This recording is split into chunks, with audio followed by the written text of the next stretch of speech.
we're gonna go hard and fast on this one. What's up? I'm Trent Windsor and we're here in search of the perfect shuffle. This video is my very first request video. Today I'm gonna be reviewing The Orange Glow by Globelamp. Globelamp is the solo project of Elizabeth LaFay, who is a former member of the indie group Foxygen. On Wikipedia, her music, at least in this album, is described as freak folk, which is a brand new genre for me. I never had heard of that before. This album was Globelamp's first semi-large label release, and I'm really excited to review it. I'd like to thank I Am a Warrior with 3 R's at the end for requesting this video. If you would like to hear me review something that is just near and dear to your heart, leave a comment below. I'm happy to do requests every once in a while, and it gives me a chance to check out new music or revisit music that I had totally forgotten about. So the real question is, should I thank I Am a Warrior for turning me on to this music? Let's find out as I review this album song by song. The first song is called Washington Moon. This song to me sounds like a trance. It was like entering a whole different dimension. It's very much a one-woman show, and the way she does her vocals is she will sing it twice and then overlay those vocals together. And if you've ever sung a song twice, you'll know that you don't really sing it the same way both times. So instead of being like right on top of each other, they're just a little bit off. And it gives a really trippy vibe. There's lots of echoes. It's just very much, whoa. The instrumentation for this one is just acoustic guitar, some minimal percussion. Throughout the album, she throws in some piano in there, but this is the basic instrumentation for most of the songs. The tempo for this song never stays the same.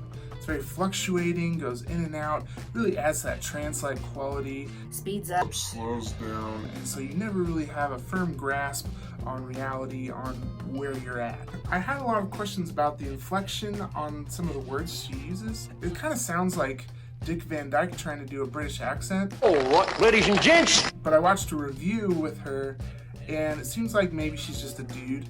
Like dudes say like, and they say I. Oh, he lives, hey dude! And so I think she's just using her dude voice. Sometimes those inflections can get kind of annoying, but it's just her personality, it's her style, and ultimately that's what this album is. It's a lot of personality, and it's a lot of style from Elizabeth LaFay. In this song, she talks about how she wants a California sun and a Washington moon in the same room at the same time. She wants to know where home is. She kind of feels torn between these two places. It's a really endearing song, very personal, very relaxing. This one is 35% skippable.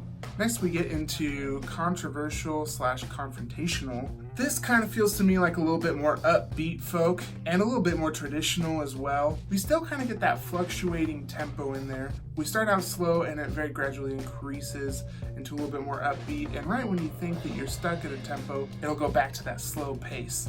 So I really love what she's doing here, and she doesn't do it to the point where it gets annoying. So it works out really well. There's a lot more attitude to this one. It's a bitter breakup song. The vocals for this one are all over the map.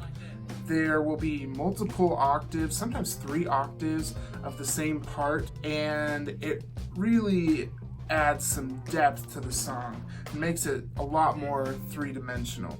Get it? Because the 3 octaves? Okay. Sometimes it gets a little grating just because she goes so high or so low that you can tell that she's kind of straining to hit those notes. But once again, a lot of personality. This one is 40% skippable. The third song is called The Negative, and this one is the most compelling for me. It's just as woozy as the other 2 songs with the fluctuating tempos and the overlaid vocal takes, but this one's definitely the most catchy. It reminds me a lot of a Wes Anderson movie. I really wanted to go watch Moonrise Kingdom after listening to this album. There's a lot of that same quirky nature. The vocals are pretty similar, honestly. It's got that homemade indie vibe. This one, like I said, is the most captivating for me, and that's because there's a lot of different moving parts in there. There's a lot of different components to this song.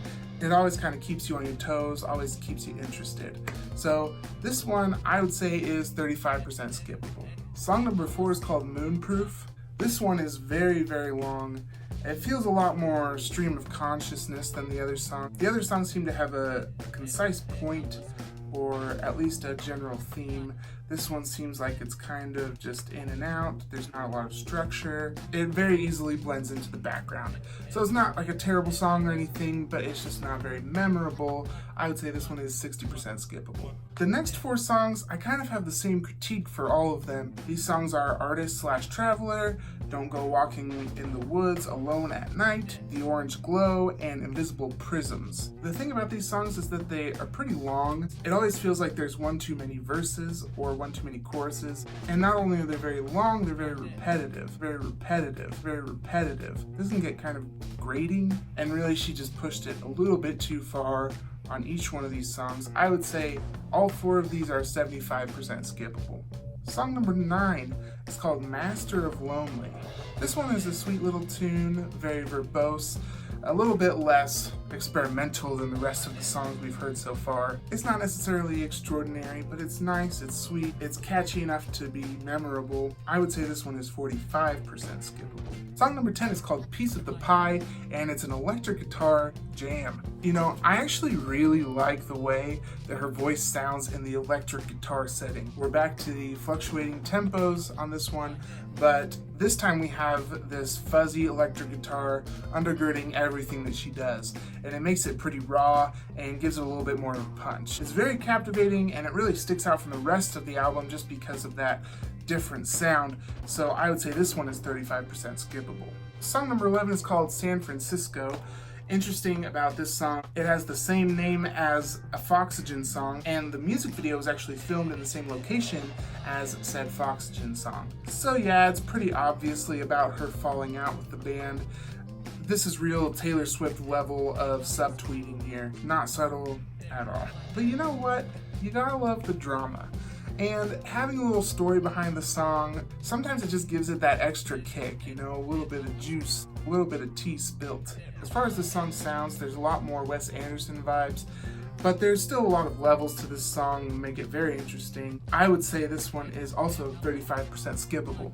The last song on the album is called Fairy Queen. This one has some very strong nature themes. Kind of feels like a picturesque postcard with a stream and the sunset and the trees hanging down, all that kind of stuff, okay? I'm catching some real Fleet Foxes vibes in here. It's very relaxed, it's very sweet, it's very gentle. This one is 45% skippable. And those are all the songs on the album.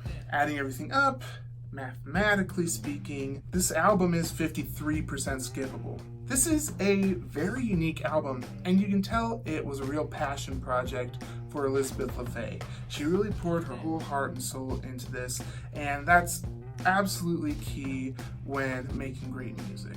I really enjoyed a lot of things from this album. Many of the songs may seem like they were rated kind of high in skippability, but that's just mostly because it's a very niche sound. If you love those Wes Anderson soundtracks, especially like Moonrise Kingdom, you're gonna love this album. And if you don't like that, you'll probably hate it. It's not for everyone. But I say, give it a chance, check it out. I'm glad I did. Do you want to have a specific album reviewed on this channel?